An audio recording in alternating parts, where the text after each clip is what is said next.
চলুন আজ একটা দারুণ ইংরেজি শব্দ শেখা যাক। ইন্টেলিজেবল এর মানে হলো যা খুব সহজে বোঝা যায়। এই হলো আকাশ। বন্ধুর একটা নোট পেয়ে ওর মুখটা কেমন চিন্তায় ভরে গেছে দেখুন। কিন্তু কি এমন লেখা ছিল নোটে? চলুন খুঁজে বের করা যাক আকাশ কেন এত চিন্তিত। নোটটা একবার দেখুন, হাতের লেখা এতই অস্পষ্ট যে আকাশ বেচারার মাথামুন্ডু কিছুই ঢুকছে না।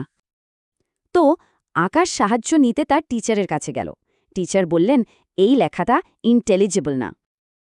ইন্টেলিজেবল মানে হলো এমন কিছু যা স্পষ্ট আর সহজে বোঝা যায়। এটা একটা পজিটিভ শব্দ। যেমন এই বাক্যে বন্ধুর হাতের লেখাটা ইন্টেলিজেবল ছিল না, মানে প্রায় বোঝাই যাচ্ছিল না। কিন্তু টিচারের ব্যাখ্যাটা ছিল খুবই ইন্টেলিজেবল, মানে তিনি খুব সহজ করে বুঝিয়ে দিয়েছেন।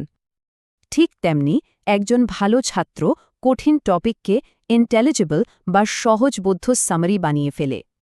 তাহলে পার্থক্যটা পরিষ্কার, তাই না? অগোছালো লেখা ইন্টেলিজেবল না, কিন্তু পরিষ্কার লেখা ইন্টেলিজেবল।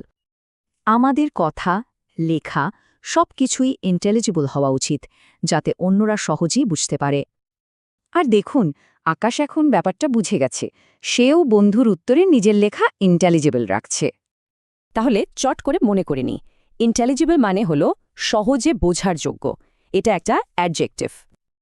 এখন ভাবার বিষয় হলো আমাদের প্রতিদিনের কথাবার্তা আর লেখাকে আমরা কিভাবে আরও ইন্টেলিজেবল করতে পারি।